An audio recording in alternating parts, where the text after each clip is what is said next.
Hello friends, hi అండి. అందరు ఎలా ఉన్నారు? బాగున్నారా? సో నేను కూడా చాలా బాగున్నానండి. ఈరోజు మన రెసిపీ వచ్చేసి కారం అన్నమున ఇంకా ఎగ్స్ బాయిల్ చేసుకున్నామండి. ఇంకా మటన్ కర్రీ కూడా ఉంది. చూడండి ప్రాసెస్ ఫస్ట్ నుంచి లాస్ట్ వరకు చూడండి, అప్పుడే మీకు అర్థమవుతుంది. సో ముందుగా మనం కుక్కర్ పెట్టేసుకున్నామండి. కుక్కర్లో చేస్తున్నాం మటన్ కర్రీ. సో కుక్కర్ పెట్టేసుకున్నాము, ఆయిల్ వేసుకున్నామండి మనకు కర్రీకి సరిపడినంత. సో చూడండి ఆనియన్స్ కూడా వేసాం మనము. ఆనియన్ కూడా కొద్దిగా వేగాలండి మనకు. వేగాకైతే మనం పుదీనా అయితే వేస్తున్నాం. చూడండి పుదీనా అయితే కంపల్సరీగా మటన్ కర్రీలో వేయాలండి, అప్పుడే టేస్ట్ బాగుంటుంది. సో చూడండి కొంచెం అయితే పుదీనా వేసాను నేను. వేసేసి ఇలాగైతే కలిపేసుకుంటున్నానండి. పుదీనా కూడా కొద్దిగా వేగాలి మనకు, వేగితేనే అప్పుడు దాని స్మెల్ రాకుండా ఉంటుంది. సో చూడండి వేసేసి ఇలాగైతే కలిపేసుకున్నాను నేను. చూడండి ఇలాగైతే కలిపేసుకోవాలండి. మనం కలిపేసుకున్నాకైతే మనం నీట్గా క్లీన్ చేసి పెట్టేసుకున్న మటన్ అయితే వేసుకోవాలండి. సో చూడండి ఇప్పుడైతే మనం అల్లం వెల్లుల్లి పేస్ట్ అయితే వేస్తున్నాము. అల్లం వెల్లుల్లి పేస్ట్ కూడా వేసేసి ఒకసారి అయితే ఇలాగైతే కలపాలండి. అల్లం వెల్లుల్లి పేస్ట్ కూడా మనకి పచ్చివాసన రాకుండా ఉండాలంటే ఆయిల్లోనే వేసేసి ఇలాగైతే కలిపేసుకోవాలండి, అప్పుడే మనకు పచ్చివాసన రాకుండా ఉంటుంది. సో చూడండి ఇప్పుడైతే మనం అల్లం వెల్లుల్లి పేస్ట్ కూడా వేసేసి కలిపేసుకున్నాము నీట్గా. సో చూడండి ఇప్పుడైతే కొద్దిగా వేగింది మనకు. వేగాకైతే మనం నీట్గా క్లీన్ చేసి పెట్టేసుకున్న మటన్ అయితే వేస్తున్నాం. చూడండి మటన్ కూడా వేసేసి ఒక్కసారి అయితే కలిపేసుకోవాలండి మనము. సో చూడండి మటన్ కూడా వేసేసి ఇలాగైతే కలిపేస్తున్నాము.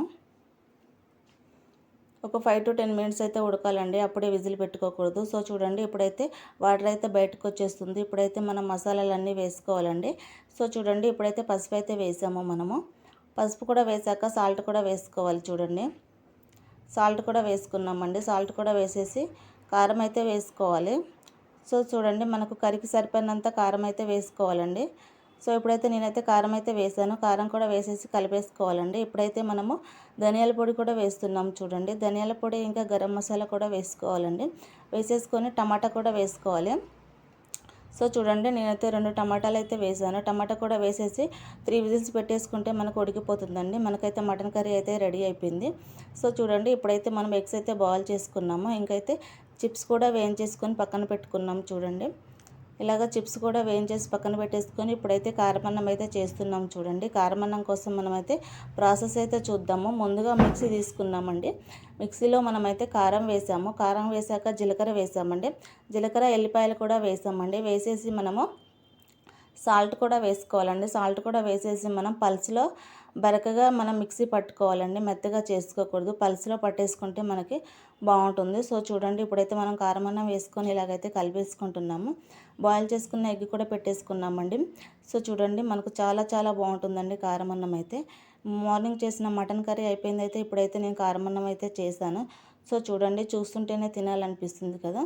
సో కారమన్నం ఎగ్ బాయిల్డ్ ఎగ్ కాంబినేషన్ అయితే చాలా బాగుంటుందండి. కావాలంటే మీరు కూడా ఒకసారి ట్రై చేయండి. నోటికి ఏమి తినబుద్ధి కానప్పుడు ఇలాగైతే ట్రై చేయండి. చాలా బాగుంటుంది. సింపుల్ ప్రాసెస్ అండి, ఏముండదు. కారం, ఎల్లిపాయలు, జీలకర్ర, సాల్ట్ వేసేసుకొని మిక్సీ పట్టుకోవడమే మనము. సో కొబ్బరి ఉంటే కొబ్బరి కూడా వేసుకోవచ్చు. సో చూడండి ఇప్పుడైతే మా అబ్బాయి అయితే కోడి పిల్లలతోనైతే మాట్లాడుతున్నాడు. సో చూడండి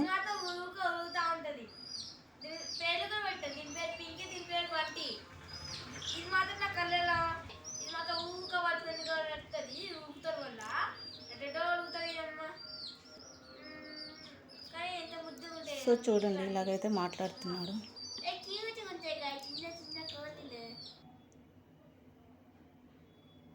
సో చూడండి ఇప్పుడైతే రోజు స్కూల్ నుండి వచ్చేసి అయితే కొద్దిసేపు అయితే వీడితోనైతే ఆడుకుంటాడండి. సో ఈ వీడియో ఎవరికైనా నచ్చినట్టయితే లైక్ చేయండి, షేర్ చేయండి, సబ్స్క్రైబ్ చేయండి ఫ్రెండ్స్. మంచి వీడియోలు వస్తూనే ఉంటాయి. Thank you for watching.